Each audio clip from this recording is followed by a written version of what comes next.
Ya estamos de regreso en Punto y Contrapunto. Las mujeres que se manifiestan contra la violencia de género son un grupo vulnerable, así lo considera Amnistía Internacional. Según un informe presentado esta mañana, estas protestas son percibidas como actos violentos y son objeto de sesgos discriminatorios por parte de las autoridades.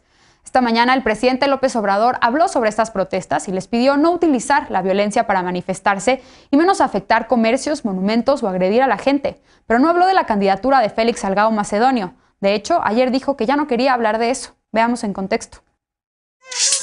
Este martes, integrantes de la colectiva nacional feminista Ningún Agresor en el Poder protestaron en el Zócalo de la Ciudad de México contra la candidatura de Félix Salgado Macedonio al gobierno de Guerrero. Aunque las manifestantes intentaron llegar a Palacio Nacional, las vallas metálicas y la policía capitalina lo impidieron. Al retirarse fueron encapsuladas. Según las autoridades, portaban material para preparar bombas Molotov.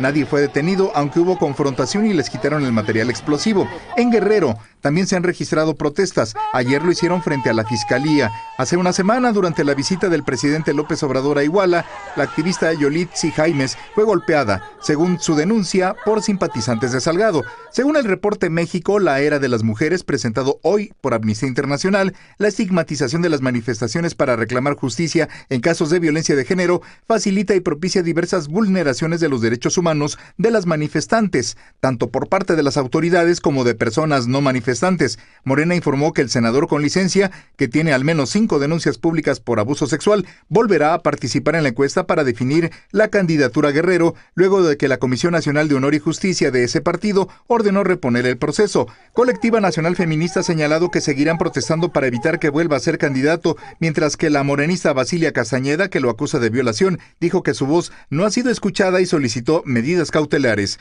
Punto y contrapunto.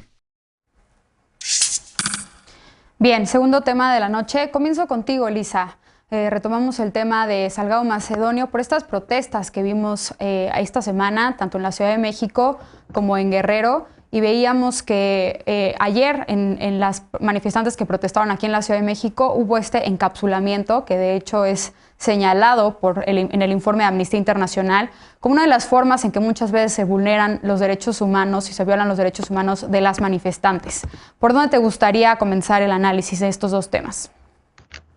Me gustaría empezar resaltando tres partes importantes del informe que resalta, que básicamente hace un análisis de todas las manifestaciones en contra de la violencia de género que ocurrieron en el 2020 y a partir de ellas pues destaca 3 puntos fundamentales, ¿no? El primero es que los estereotipos de género, ¿no?, están causando más violencia en contra de las mujeres.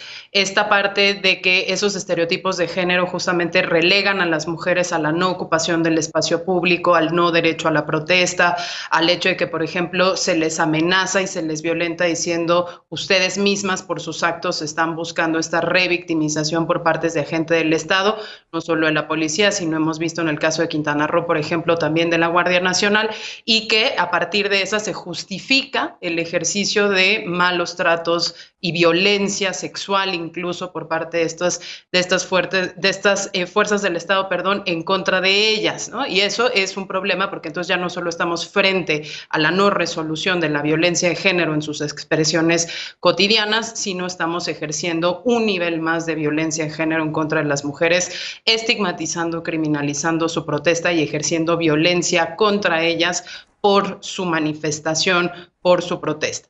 Lo segundo es que no estamos señalando un problema nuevo. Me parece a mí también fundamental decir que el informe lo que señala es que México no solo está en incumplimiento de las observaciones que le ha hecho el Comité de la CEDAW, de la Convención de la Eliminación de todas las formas de violencia en contra de las mujeres, sino que además está en contra también de las recomendaciones emitidas por la Corte Interamericana de Derechos Humanos por casos añejos como el caso Atenco, en donde también se ejerció violencia contra las mujeres que estaban protestando. Y en ese sentido pues se demuestra lo nulo que ha sido el avance o lo tímido que ha sido el avance para garantizar no solo el derecho de las mujeres a ejercer la protesta, sino también para vivir libres de violencia. Y por último, me parece sumamente interesante que en la parte de las recomendaciones, si bien justamente lo que se está aceptando es que hay un modus operandi por parte de las policías estatales, municipales, la federal, yo sumaría también a la Guardia Nacional en el caso de Quintana Roo, pues la recomendación es fortalecer a través de una carrera de desarrollo policial justamente la formación y la capacidad que tienen tácticamente de medir y modular el uso de la fuerza, incluida la fuerza letal que se ha ejercido en contra de varias personas que protestan por parte de estos cuerpos. Cerraría simple y sencillamente diciendo que lo que estamos viendo en tribuna, tanto por parte del presidente como los procesos que se están siguiendo al interior de Morena para poder repetir esta encuesta que le vuelve a dar una oportunidad a Salgado Macedonio de contender por la gubernatura, pues son parte de esa violencia adicional o de esa metaviolencia que se está ejerciendo, porque una de las cosas que sí dice el informe es que tildar lo que mayoritariamente son protestas pacíficas de protestas violentas es en sí mismo un obstáculo para el ejercicio del derecho a la protesta de las mujeres. Bien. Verónica, tú simpatizas con Morena y formas parte, de hecho, de una colectiva feminista por la 4T. ¿Cómo estás viendo el tema de Félix Salgado Macedonio? ¿Este avance o no avance? Esto que se ha hablado sobre la reposición en la selección de la candidatura, de los perfiles, de la encuesta. ¿Está avanzando su candidatura en el Comité Ejecutivo Estatal de Morena? ¿Y qué te parece también la opinión del presidente López Obrador sobre este caso y sobre su llamado a manifestarnos pacíficamente el próximo 8 de marzo? Bueno, pues es un tema importantísimo ahorita en el país que ya escaló incluso a nivel internacional. Ha tenido el foco de atención y yo creo que es justamente por la etapa preelectoral en la que estamos, nos vamos a enfrentar a las elecciones más grandes que hemos tenido en la historia de nuestro país, y además el feminismo y el tema de las legítimas protestas es algo también que se está ya tocando en todo el mundo. Es decir, hay una demanda y una necesidad de erradicar la violencia contra las mujeres. México es un país que durante años ha tenido altos índices de violencia contra la mujer, y el tema de Félix Salgado yo creo que se suma a estas peticiones legítimas de las mujeres. Sin embargo, este tipo de movimientos han causado también que se monte la derecha sobre una causa legítima y que aumente el estigma que hay contra las mujeres que están protestando cotidianamente tanto en Guerrero como en la ciudad. Me parece que dentro del partido, ahora dentro de la Comisión de Honestidad y Justicia y dentro de la misma Comisión de Elecciones, han tomado en cuenta estas manifestaciones multitudinarias y han puesto sobre la mesa y a discusión. No es casual que hace una semana salió un pronunciamiento firmado por más de 500 militantes y hombres y mujeres, y no solamente militantes de a pie, sino también suscribieron senadoras, diputadas, incluso una ministra.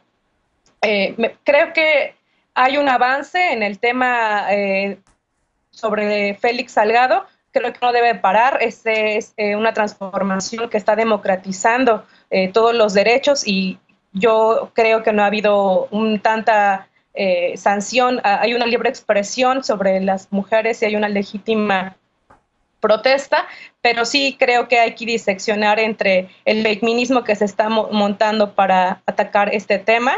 Yo veo muy bien ahora que se sumen 2 compañeras más a esta contienda. Ahí levantó la mano la senadora Nestora Salgado y Adela Piña. Vamos a ver, creo que tendrán que decidirlo en la comisión de encuesta. Y con mayor simpatía y legitimidad dentro del estado de Guerrero será quien vaya a esta nueva candidatura por la gobernatura de Guerrero. Bien. Alfredo, en este sentido, el informe presentado esta mañana por Amnistía Internacional, ya Lisa ponía sobre la mesa algunas de las recomendaciones. A mí me llamó mucho la atención algunas de ellas sobre precisamente dejar de estigmatizar a las manifestantes, reconocer la legitimidad que tiene la protesta, y también un aspecto que ha sido muy controversial, al menos en la opinión pública, es el derecho a conservar el anonimato en la protesta, ¿no? Y el poder cubrir nuestro rostro y que eso no signifique o no represente alguna sanción o algún tipo de estigmatización simplemente por traer el rostro cubierto. Esto a propósito de las marchas que hemos visto esta semana y también pues ahora que viene el 8 de marzo. ¿Tú cómo lo estás viendo? Sí, coincido contigo. El derecho del anonimato que tanto se ha vulnerado, que tanto se ha golpeado.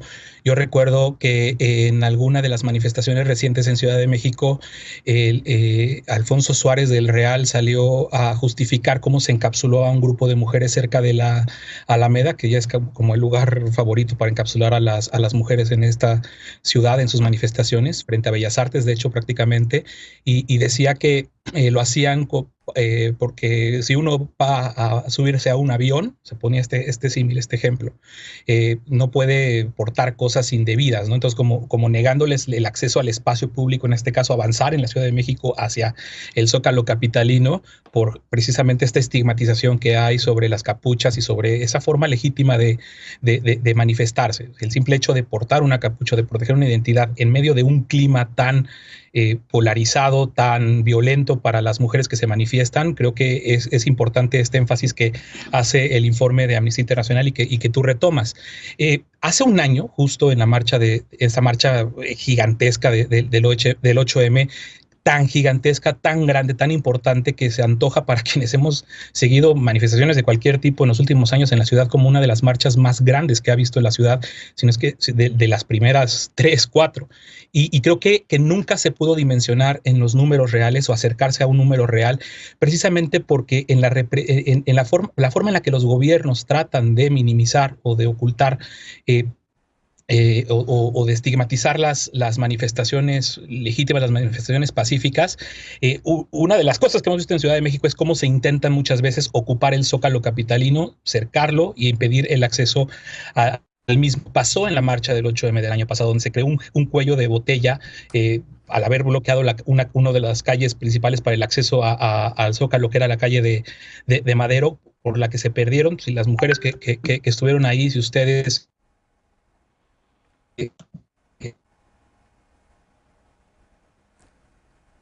avanzar hacia el Zócalo capitalino, y se daban este tipo de represiones, este tipo de encapsulamientos que van inhibiendo el avance de una marcha y que nos impide ver el tamaño real de eso. Entonces, en sí mismo, eso también son elementos importantes para analizar. Y Bien. De la violencia generalizada en contra de las manifestaciones, digo, el informe ahí muestra de las casi 10 manifestaciones que desde mayo a la fecha, empezando en julio a la fecha, empezando por lo que le hicieron en Guanajuato a madres de buscadoras de sus hijos desaparecidos, pasando por lo que pasó también en León, en Ciudad Juárez, en Culiacán, en Ecatepec, en Cancún, las que hemos visto en Ciudad de México, pues nos da muestra de cómo la violencia y la estigmatización en contra de las protestas de las mujeres es un asunto que no distingue de partidos, no distingue de colores, no distingue de gobernantes. Entonces, muy pertinente las recomendaciones y el informe que presenta Amnistía Internacional. Y nada más decir que me salta mucho esto, digo, sé que lo vamos a estar escuchando porque es la temporada electoral, pero parte de la estigmatización empieza, creo, con empezar a cargar todo ese tipo de cosas, a cómo se monta la derecha en los movimientos, ¿no? Pues lo hemos visto toda la vida. Bien. Todos los políticos se montan en cualquier cantidad de manifestaciones legítimas que pueden haber, y creo que eso nos desvía del tema, y que creo que principalmente por lo que desde las mañaneras se trata de decir y se trata de desvirtuar que si el Ya Chole es una campaña de... Alfredo, permíteme que te detenga ahí porque tenemos que ir a corte y me falta darle la palabra a Alejandro. Alejandro, finalmente, ¿qué destacas de este informe de Amnistía Internacional y también tu opinión sobre las protestas y la respuesta de las autoridades? Son protestas legítimas. Yo creo que de los mayores desafíos para los gobiernos es garantizar el derecho a la protesta, y hay distintos repertorios y hay alternativas de protesta. Efectivamente, el encapuchamiento, el anonimato es una forma válida, legítima. Pues nada más recordemos la insurgencia zapatista del 94, los gente sin rostro que representaba a muchas personas que habían sido invisibilizadas, y creo que son perfectibles. Yo creo que es muy consistentemente mejorable. Se han probado distintas alternativas por parte del gobierno de la ciudad. Algunas han funcionado parcialmente, otras han fracasado, y yo creo que pues digamos, la búsqueda debe ser compatibilizar y garantizar ese derecho a la protesta y a la seguridad de quienes acuden a estas protestas. Y en el caso de Salgado Macedonio, yo no demeritaría ni minimizaría la lucha de las mujeres en cargos de decisión de Morena, y particularmente de la Comisión Nacional de Honestidad y Justicia. Me parece que su fallo es relevante y no les podemos pedir lo que no le corresponde a un órgano interno de un partido, que es la impartición de justicia. Eso hay que exigirlo en las fiscalías y en el Poder Judicial. Pero ¿qué es lo que hace la Comisión? Y yo pediría un poco de paciencia, que se repita el proceso de la encuesta, pero antes de la encuesta hay una Comisión Nacional de Elecciones que funge como filtro de idoneidad, revisa los perfiles de quienes se suscriben para participar en la encuesta y en función de si son o no representativos de las causas, de los principios del partido, si gozan de buena fama pública, entonces pasan al siguiente filtro, al siguiente momento, que es ser encuestados. Yo creo que en el primer proceso ese paso pues evidentemente se saltó. Yo esperaría, falta información, pero yo esperaría que en esta ocasión la Comisión Nacional de Elecciones sí establezca y detenga estas pretensiones, pues puesto que este candidato no cumple ni siquiera con el filtro básico de idoneidad. Bien. Hay muchas presiones internas, hay muchas enemistades ahí adentro, pero yo creo que la lucha de las compañeras de Morena es ejemplar. Bien, pues desde luego le daremos seguimiento a este caso y también a las futuras marchas por el 8 de marzo. Vamos a una pausa. ¿Las personas privadas de su libertad deben votar? Esta semana se presentó una iniciativa para garantizar que no pierdan sus derechos ciudadanos. ¿Es viable? Regresamos con este tema, punto y contrapunto. No te vayas.